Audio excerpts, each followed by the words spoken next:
Nous sommes le 26 décembre 1950. Une 203 commerciale prend le départ du Cap avec à son bord Charles de Cortance et André Mercier. Il rallie Alger le 11 janvier suivant au terme d'un périple de 15 020 km. Retour sur un exploit sportif à forte valeur publicitaire.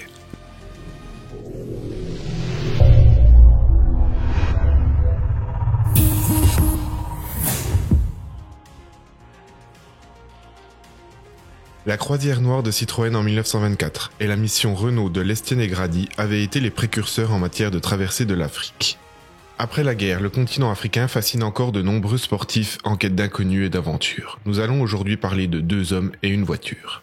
Un homme d'affaires et accessoirement concessionnaire Peugeot, André Mercier connaît bien l'Afrique pour y chasser régulièrement le gros gibier.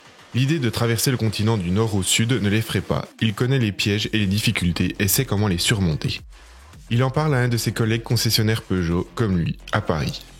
Charles de Cortance, qui est aussi pilote et mécanicien confirmé. Ce dernier a déjà une longue liste de succès à son actif avec Peugeot. En 1932, premier au rallye du Monte-Carlo avec une 201, et premier à la Coupe internationale des Alpes en 301. En 1934, premier au circuit de Savoie en 301. En 1937, il est 7e aux 24 heures du Mans sur une 302 d'Arlmat. En 1938, il est 5e aux 24 heures du Mans avec la 402 d'Arlmat. En 1939, record des 24 heures à 139 km/h. Et en 1950, premier au rallye de Liège-Rome-Liège avec une 203. Certes, la glorieuse épopée des records est passée, mais il y a encore beaucoup de place pour l'aventure, et partir à bord d'une voiture de série pour une telle épreuve est encore une bonne publicité pour une grande marque. Évidemment, le choix de l'auto se porte vers une Peugeot. La 203 vient d'être présentée en octobre 1938 au Salon de Paris. La marque ne comporte désormais plus qu'un seul modèle à son catalogue, et n'a pas le droit à l'erreur. Quelle meilleure publicité qu'un raid sur 15 000 km pour prouver la fiabilité et l'endurance de ce modèle, surtout dans la version commerciale appelée à subir les lourdes contraintes des professionnels divers et variés. Il faut donner confiance aux clients, et André Mercier et Charles de Cortance feront donc le raid à bord d'une 203 commerciale. La 203 commerciale est identique à la familiale, sans les 7 places. L'empattement est allongé de 20 cm par rapport à une 203 Berline. Elle aura été fabriquée à 61 853 exemplaires.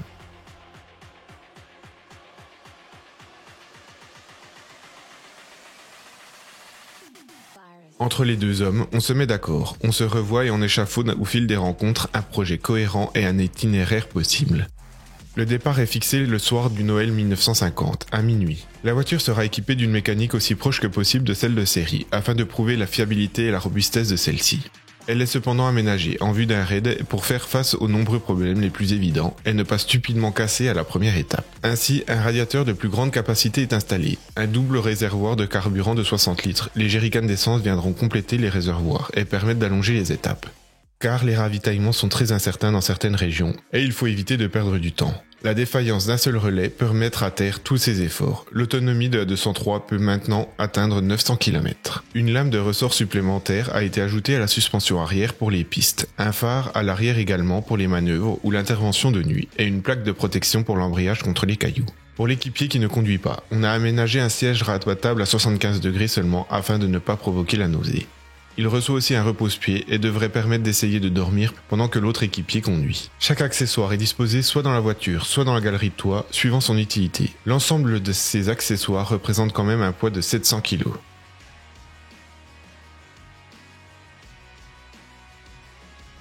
André Mercier part en Afrique en septembre. Il a devant lui quelques mois pour préparer le raid, dans tous ses aspects, afin de reconnaître les pistes du parcours qu'il ne connaît pas, et pour préparer les relais.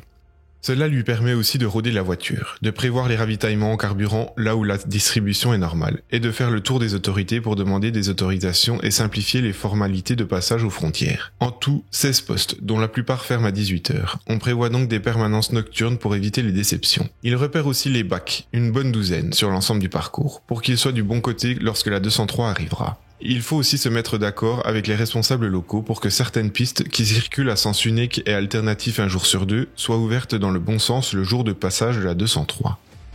On ne pourra pas se permettre de perdre 24 heures pour une erreur de calendrier ou un retard malencontreux. Cette préparation méticuleuse permet à André Mercier de couvrir 13 000 km et de peaufiner le rodage de la voiture et d'en tester les faiblesses et les fiabilités. Elle permet aussi de mieux cerner les problèmes les plus fréquents. On s'aperçoit ainsi qu'on n'a pas besoin de multiplier les routes secours, lourdes et encombrantes, puisque Mercier n'a pas crevé une seule fois. André Mercier arrive au Cap, où il est rejoint par Charles de Cortance le 29 novembre. Grâce à ses compétences et sa parfaite connaissance de la mécanique Peugeot, ce dernier entreprend aussitôt la révision complète de la voiture et sa préparation minutieuse. Ils ont 1 mois avant de partir, et il y a fort à faire. La voiture a bien supporté les 13 000 km de reconnaissance. Elle devrait assurer sans problème les 15 000 du raid. On charge la voiture des provisions de bouche. L'essentiel est composé de boîtes de conserve et de viande séchée. Des thermos de boissons chaudes et rafraîchissantes compléteront ce menu sommaire aux principales étapes. Après des tours avec les journalistes et l'importateur Peugeot sud-africain, les 2 hommes sont prêts pour le départ. Il a lieu le 26 décembre 1950 à minuit et 1 minute. La première partie du parcours sur les routes en bon état est rapide, avant d'attaquer les pistes et la brousse à proprement dite. Les prévisions météorologiques ne sont pas fameuses. L'équipe a reçu 2 télégrammes juste avant le départ. L'un à Bangui qui annonce la piste du Haut-Cameroun est toujours sous l'eau, et l'autre de Fort-Lamy qui prévoit que l'on ne pourra pas passer avant le mois de février. Orage, vent de sable, sans parler des rivières qu'il faut traverser à gué et les arbres abattus sur la piste viendront s'ajouter aux impondérables du climat. Ainsi, les 2 hommes vont traverser l'Afrique du Sud, le Zimbabwe, la Zambie, le Zaïre, le Centrafrique, le Tchad. Les 2 compères conduisent à tour de rôle, 2 heures d'affilée, essayant de dormir tant bien que mal malgré les secousses. La première partie de l'itinéraire est facile avant d'attaquer la brousse. Vient les orages, fréquents et violents, qui transforment en quelques minutes des rivières en fleuves de boue. Puis ce sont les vents de sable, pire que le brouillard, qui forment des dunes presque infranchissables. Le 5 janvier, après plus de 10 500 km, les 2 compères parviennent finalement à Kano, au Nigeria, aux portes du Sahara, et ses immensités désertiques. Les étapes journalières étaient jusque-là de 950 km en moyenne. La traversée du Sahara est plus lente que prévu. Ils sont secourus 2 fois par un camion providentiel, alors qu'ils sont ensablés. Leur course est terriblement ralentie par les dunes, qu'il faut parfois franchir presque mètre par mètre. Les plaques de désensablement judicieusement emportées sont bien utiles. Après le Niger, c'est le retour des étapes faciles, et enfin l'Algérie, qui est encore à l'époque un département français. Après 16 jours, 11h26, ils arrivent enfin à Alger le 11 janvier, vers 11h. La population les acclame. Mais ce n'est pas encore l'heure des festivités. Ils s'engouffrent dans un avion spécialement affrété qui doit les emmener à Marignane. Ils arrivent finalement à Paris le 12 janvier à 9h. Après un périple de 17 jours, 9h28, ils auront parcouru 15 020 km.